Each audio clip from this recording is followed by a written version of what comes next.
నమస్తే ఫోకస్ కార్యక్రమానికి స్వాగతం. దేశ జనాభాలో యువతీ యువకులు ఎక్కువగా ఉంటే ఆ దేశానికి మంచి భవిష్యత్తు ఉంటుందని చెప్తారు. పనిచేసే వయసులో ఉన్నవారి సంఖ్య ఎక్కువగా ఉంటే ఏ దేశానికైనా అదృష్టమే. చైనాలో కంటే ఇండియాలో పనిచేసే వయసులో ఎక్కువ మంది ఉన్నందున ఇండియా ఆర్థికంగా చైనాను మించిపోతుందని నిపుణులు అంచనా వేస్తున్నారు.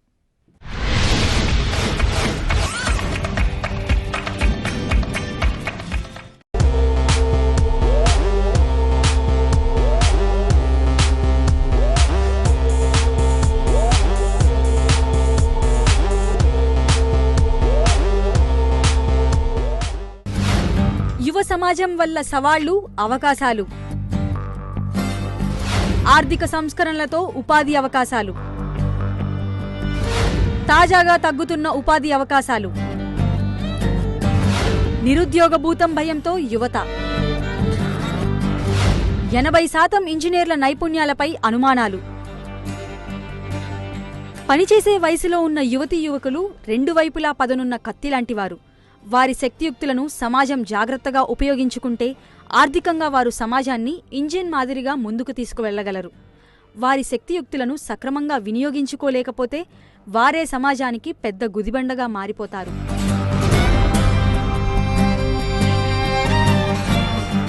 ఆర్థిక సంస్కరణల నేపథ్యంలో ప్రజలకు ఏదో రకం ఉపాధి అవకాశాలు లభించిన మాట నిజమే.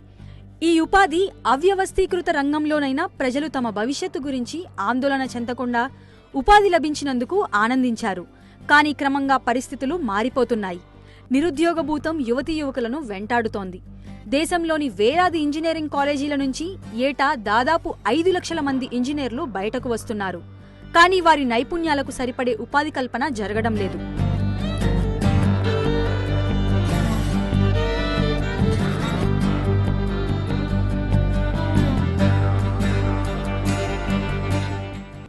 అంతేకాకుండా ఈ ఇంజనీర్లలో 80% మంది అసలు ఉపాధికి అనుగుణంగా లేరని పారిశ్రామికులు చెబుతున్నారు. ఈ వాద ప్రతివాదనల్లో నిజానిజాలు ఎలా ఉన్నా యువతీ యువకులే బలిపశువులవుతున్నారు. విద్యా వ్యవస్థను చక్కదిద్ది సమాజానికి అవసరమైన నైపుణ్యాలు గల ఇంజనీర్లను తయారు చేసే కృషి జరగడం లేదు.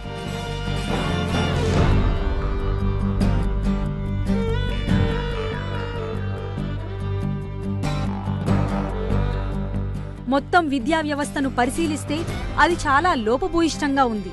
చదువుకున్న వారిలో ఉపాధికి అవసరమైన నైపుణ్యాలు ఉండడం లేదు.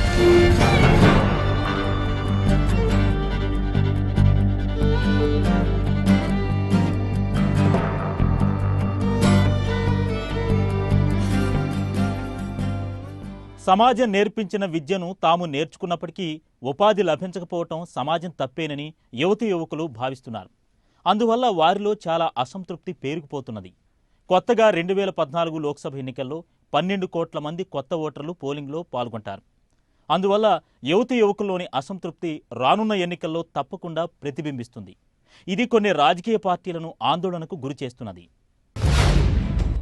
35 సంవత్సరాల లోపు వయసులో 80 కోట్ల మంది. ఇండియాకు డెమోగ్రఫిక్ డివిడెంట్. అధ్వాన్నంగా మారుతున్న ఉపాధి సమస్య. 2008 కంటే పరిస్థితి అధ్వాన్నం. ప్రస్తుతం దేశంలో 80 కోట్ల మంది ప్రజలు 35 సంవత్సరాల కంటే తక్కువ వయసులో ఉన్నారు. అలా ఉండడాన్ని డెమోగ్రఫిక్ డివిడెండ్గా చెబుతూ ఉంటారు. కానీ దీనివల్ల సమాజానికి మేలు జరగవచ్చునేమో కానీ తాము మాత్రం నిరుద్యోగంతో బాధపడుతున్నామని యువతీ యువకులు పేర్కొంటున్నారు. ఆర్థిక సంస్కరణలు ప్రవేశపెట్టిన తరువాత ఉపాధి సమస్య ఇంత అధ్వాన్నంగా ఎప్పుడూ లేదని యువతీ యువకులు అంటున్నారు. ఈ పరిస్థితి రానున్న సంవత్సర కాలంలో మరింత అధ్వాన్నంగా మారవచ్చునని ఆర్థికవేత్తలు హెచ్చరిస్తున్నారు. ఇదే జరిగితే కొన్ని రాజకీయ పార్టీలు రానున్న ఎన్నికల్లో తీవ్రమైన ఇబ్బందులు ఎదుర్కొని తీరుతాయి.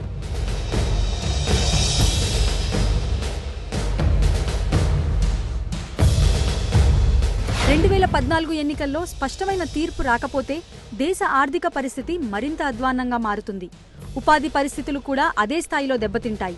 2008 నాటి అంతర్జాతీయ ఆర్థిక సంక్షోభం సమయం కంటే 2013లో తమ పరిస్థితి మరింత అధ్వానంగా ఉందని 25% యువతీ యువకులు భావిస్తున్నారు. ఉద్యోగాన్వేషణకు ఇది సరైన సమయం కాదని వారు అనుకుంటున్నారు. ఉద్యోగ భద్రత కోసం అవసరమైతే జీతభత్యాలు తగ్గించుకోవడానికి కూడా 40% యువతీ యువకులు సిద్ధంగా ఉన్నారు. ఈ అంశాలన్నీ భారతీయ పారిశ్రామికుల సమాఖ్య నిర్వహించిన సర్వేలో వెల్లడయ్యాయి. 28 పట్టణాలలో ఈ సర్వే నిర్వహించారు.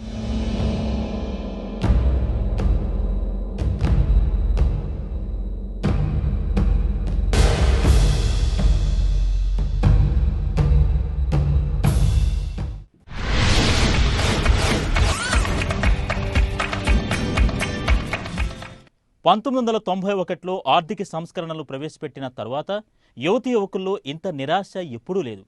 ఉద్యోగాల కోసం నిరుద్యోగ యువతీ యువకులు గట్టి ప్రయత్నాలే చేయాల్సి వస్తున్నది. చదువు పూర్తి కాగానే వచ్చిన మొదటి 2 ఉద్యోగాల్లో తమకు సంతృప్తి కలగటం లేదని యువతీ యువకులు చెప్తున్నారు. వీరు అసంతృప్తితో ఉండటం దేశానికి అంత శుభపరిణామం కాదు. చిన్న వయసులోనే మంచి జీతంతో ఉద్యోగాలు, ఉపాధి తగ్గితే ఇళ్లకు వాహనాలకు గిరాకీ నిల్, భవిష్యత్తుపై యువ ఉద్యోగుల్లో సందేహాలు, 40% తగ్గిన రియల్ ఎస్టేట్ అమ్మకాలు. చిన్న వయసులోనే మంచి ఉద్యోగాలు సంపాదించిన వారిలో అత్యధికులు సేవారంగంలోనే ఉన్నారు. లక్షలాది మంది యువతీ యువకులకు సేవారంగంలో మంచి జీతాలతో ఉద్యోగాలు దొరకడం వల్ల ఇళ్లకు, వాహనాలకు, ఇతర వినియోగ వస్తువులకు గిరాకీ పెరిగింది. వారిలో విశ్వాసం సడలిపోతే ఈ రంగాలు దారుణంగా దెబ్బతింటాయి. యువతీ యువకులు వివాహమైనా కాకున్నా భారీ మొత్తాలను పెట్టుబడి పెట్టడానికి సందేహిస్తున్నారు. వాయిదాల మీద కొనుగోళ్లను వాయిదా వేస్తున్నారు. గతంలో 30 నుంచి 35 సంవత్సరాల వయసులో ఉన్నవారు 50 నుంచి 70 లక్షల విలువైన రియల్ ఎస్టేట్ ఆస్తులను ధైర్యంగా కొనుగోలు చేసేవారు. ఇప్పుడు ఈ అమ్మకాలు 40% పడిపోయాయి. భవిష్యత్తులో తమ జీతాలు పెరుగుతాయన్న ధీమాతో భారీ నెల వాయిదా మొత్తాలను చెల్లించడానికి సిద్ధపడిన చిన్న వయసు ఉద్యోగులు ఇప్పుడు అటువంటి నిర్ణయాలు చేయడానికి సందేహిస్తున్నారు.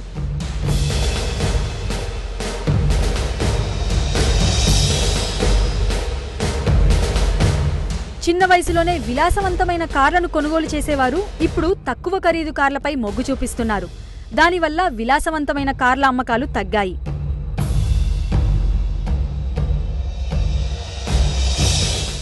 ఆంధ్రప్రదేశ్లో 700 ఇంజనీరింగ్ కళాశాలలు ఉన్నాయి. వాటిలో మొత్తం 3.5 లక్షల సీట్లు ఉన్నాయి. దేశంలోని ఏ రాష్ట్రంలోనూ ఇంత అతిగా ఇంజనీరింగ్ కళాశాలను ఏర్పాటు చేయలేదు. ఈ సంవత్సరం 2 లక్షల సీట్లు మాత్రమే భర్తీ అయ్యాయి. ఇంజనీరింగ్ పూర్తి చేసిన వారిలో 20% మందికి మాత్రమే ఉపాధి లభించడం వల్ల ఈ పరిస్థితి ఏర్పడింది. ఇంజనీరింగ్ విద్యపై తగ్గిన మోజు, ఐఐటీలలో మిగిలిపోతున్న సీట్లు, ఖరీదైన ఇంజనీరింగ్ మేనేజ్మెంట్ విద్య, భర్తీ కాని ఇంజనీరింగ్ సీట్లు, మూసివేతకు గురవుతున్న ఇంజనీరింగ్ ఎంబీఏ కాలేజీలు. ఇంజనీరింగ్ పూర్తి చేసినప్పటికీ ఉపాధి లభించకపోవడంతో ఇంజనీరింగ్ విద్య మీద మోజు తగ్గిపోయింది. ఐఐటి, ఐఐఎంలలో చేరడానికి గతంలో విద్యార్థులు ఎగబడేవారు. కానీ ఇప్పుడు ఐఐటీలలో కూడా కొన్ని సీట్లు మిగిలిపోతున్నాయి. ఆర్థిక వ్యవస్థలో ఉన్న మాంద్యం, ఉపాధి లభిస్తుందన్న హామీ కొరవడడం వల్ల ఈ పరిస్థితి ఏర్పడింది. అదే సమయంలో ఇంజనీరింగ్ విద్య, మేనేజ్మెంట్ విద్య ఖరీదైపోయాయి. మహారాష్ట్ర, కర్ణాటక, తమిళనాడుల్లో కూడా 2 లక్షల ఇంజనీరింగ్ సీట్లు విద్యార్థులు లేక మిగిలిపోయాయి. మహారాష్ట్రలో 46,000 ఎంబీఏ సీట్లు ఉండగా 25% సీట్లు మాత్రమే భర్తీ అయ్యాయి.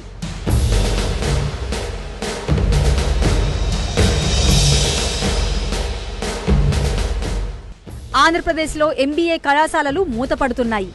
2012-13 సంవత్సరంలో 100 ఇంజనీరింగ్ కళాశాలలను దేశవ్యాప్తంగా మూసివేశారు. 2013-14 సంవత్సరం మొదటి 6 నెలల్లోనే 116 కళాశాలల మూసివేతకు రంగం సిద్ధమైంది. కంపెనీలు తాజా ఇంజనీరింగ్, ఎంబీఏ గ్రాడ్యుయేట్లను కాకుండా అనుభవం ఉన్న వారిని రిక్రూట్ చేసుకోవడానికి ఆసక్తి చూపుతున్నాయి.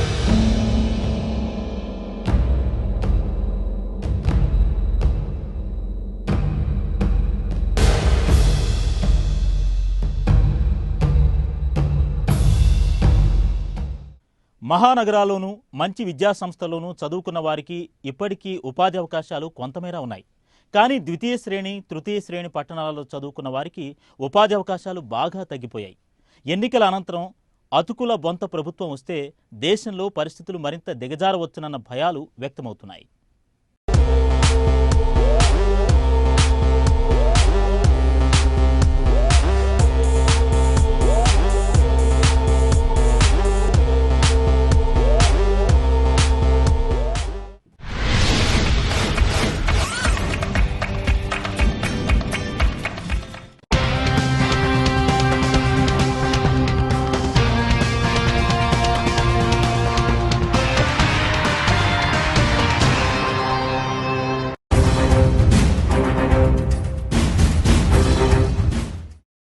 డాలర్, రియాల్స్తో పోలిస్తే రూపాయి విలువ ఎంతో తెలుసుకోవడానికి ఆసక్తి చూపే భారతీయులు ఎంతో మంది ఉన్నారు.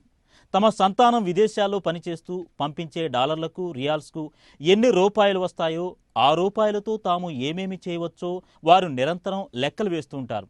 ఇలా లెక్కలు వేయడానికి కారణం లేకపోలేదు.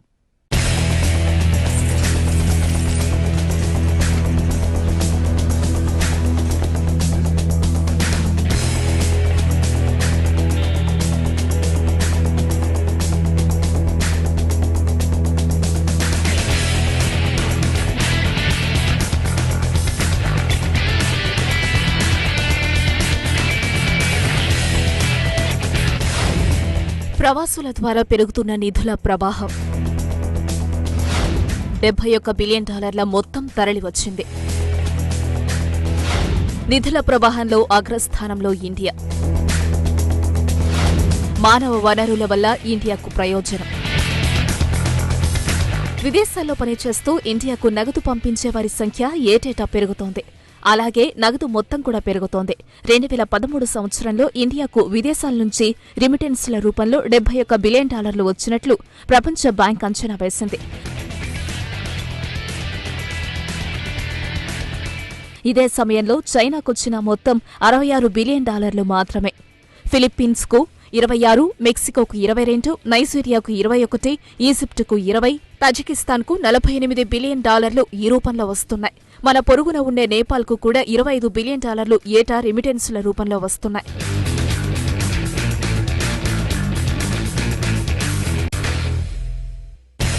అయితే ఈ దేశాల నుంచి ప్రజలు వలస వెళ్లటం ఎక్కువగా ఉన్నట్లు, వారు స్వదేశం మీద, బంధుజనం మీద మమకారం కోల్పోకుండా తిరిగి ఇక్కడకు నిధులు పంపిస్తున్నట్లు అర్థం చేసుకోవచ్చు. అలాగే వీరు పనిచేసే దేశాలు వారు అక్కడే స్థిరపడి ఆస్తిపాస్తులు సంపాదించడానికి సరైన అవకాశాలు కల్పించకపోవడంతో వారు సంపాదించిన మొత్తం స్వదేశాలకు పంపిస్తున్నారు. ఈ విధంగా ఆయా దేశాల ఆర్థిక వ్యవస్థల నుంచి నగదును ఇతర దేశాలకు మళ్లించటం వల్ల ఆర్థికంగా నష్టమే. కానీ ఆ నష్టం కంటే ఈ మానవ వనరుల వల్ల వచ్చే ప్రయోజనం ఎక్కువగా ఉండటం వల్ల ఆయా దేశాలు ఇలా వలస వచ్చిన పనివారిని ఆహ్వానించి ఆదరిస్తూ ఉంటాయి. అయితే ఇటువంటి విధానాల వల్ల సమస్యలు లేకపోలేదు.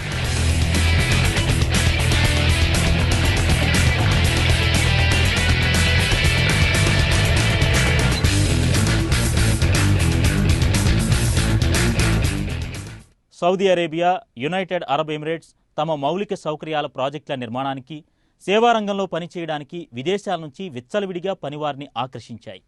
దీంతో స్థానిక జనాభా కంటే వలస వచ్చిన వారి సంఖ్య పెరిగిపోతున్నది. దీంతో ప్రభుత్వం తాజాగా స్థానిక ప్రజలకే ఉపాధి అంటూ బయట నుంచి వచ్చిన వారిని తిరిగి స్వదేశాలకు పంపించడానికి ఏర్పాట్లు చేసింది. $1,00,000 కోట్ల చేరనున్న నిధులు. పాకిస్తాన్, నేపాల్, బంగ్లాదేశ్లకు కూడా నిధుల ప్రవాహం ఎక్కువే. కొన్ని దేశాల జీడీపీలో ఈ నిధుల వాటా ఎక్కువ. రూపాయి బలహీన పట్టంతో అసాధారణ ప్రయోజనం. 2016 నాటికి విదేశాల్లో పనిచేస్తూ స్వదేశాలకు తరలించే డబ్బు అన్ని దేశాలకు కలిసి $1,00,000 కోట్ల చేరుతుందని అంచనా వేస్తున్నారు. ప్రస్తుతం అది $414 బిలియన్ స్థాయిలో ఉంది. ప్రపంచ బ్యాంక్ అధ్యయనం ప్రకారం 2012లో ఇండియాకు $71 బిలియన్ తరలివస్తే చైనాకు $66 బిలియన్ తరలివచ్చాయి. పాకిస్తాన్, బంగ్లాదేశ్, ఉక్రెయిన్, వియత్నాంలకు కూడా భారీగా విదేశీ నిధులు తరలివస్తున్నాయి.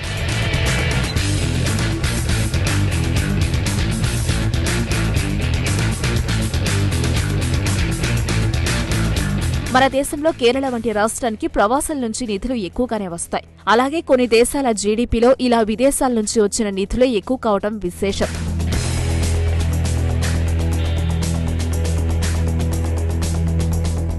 తజికిస్తాన్ జీడీపీలో 48%, కిర్గు రిపబ్లిక్ జీడీపీలో 31%, నేపాల్ జీడీపీలో 25% ప్రవాసుల నుంచే వస్తాయి. భవన నిర్మాణంలో పనిచేసే కార్మికులు, చిన్న చిన్న ఉద్యోగులు ప్రధానంగా ఈ నిధులు తరలిస్తారు. అమెరికా నుంచి ఇండియాకొచ్చే ప్రవాసుల నిధుల కంటే గల్ఫ్ నుంచి వచ్చే నిధులు ఎక్కువగా ఉంటాయి. డాలర్తో పోలిస్తే రూపాయి బలహీన పట్టం వల్ల ఇండియాలో ఉండే ప్రవాసుల బంధువులకు అసాధారణ ప్రయోజనం కలిగింది.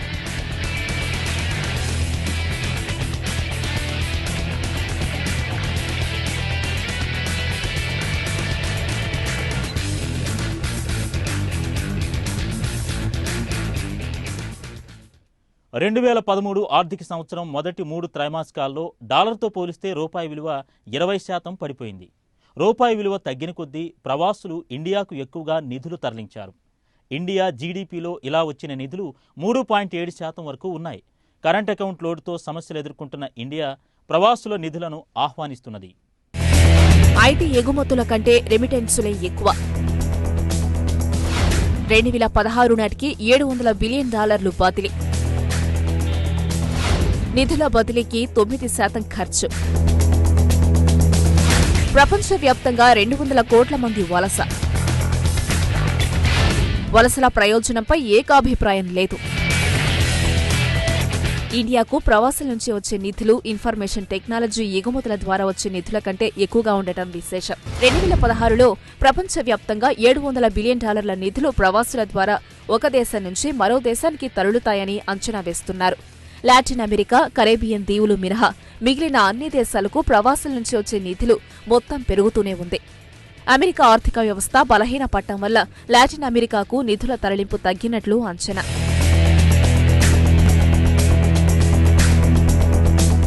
ప్రవాసులు తమ దేశాలకు నిధులు పంపించడానికి 9% మొత్తాన్ని ఖర్చు పెట్టాల్సి వస్తున్నది. దీన్ని తగ్గించాలని ప్రపంచ బ్యాంక్ సూచిస్తున్నది. ప్రపంచ ఆర్థిక వ్యవస్థలు నడపడానికి వలసలే కారణమని పరిశీలకులు అంగీకరిస్తున్నారు. ప్రపంచ జనాభాలో దాదాపు 200 కోట్ల మంది దేశంలోని ఇతర ప్రాంతాలకు వలస వెళ్లటం కానీ, విదేశాలకు వలస వెళ్లటం కానీ చేస్తున్నారు. అవకాశాలను వెతుక్కుంటూ వారు ఖండాంతరాలకు వెళ్తూనే స్వదేశాల ఆర్థిక వ్యవస్థలు బలపడటానికి ప్రత్యక్షంగానో పరోక్షంగానో కారణమవుతున్నారు.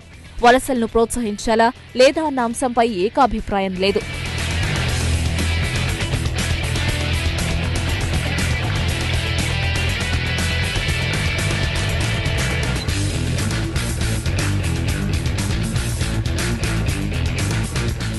$1960, 70వ దశకంలో వలసలను ప్రోత్సహించడం వల్ల బ్రెయిన్ డ్రైన్ లేక మధోవలస జరిగి దేశ ఆర్థిక వ్యవస్థలు దెబ్బతింటాయన్న అభిప్రాయం ఉండేది.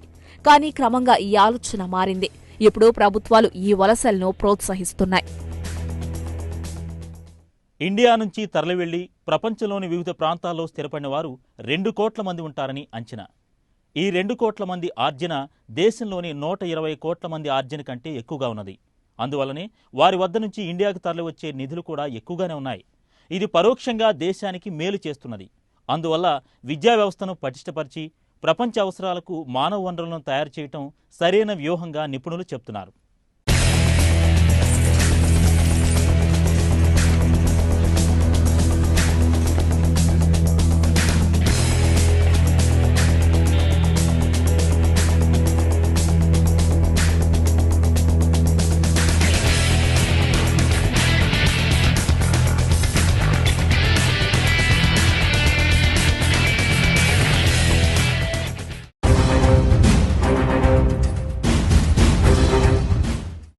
ఇది ఇవాల్టి ఫోకస్ కార్యక్రమం.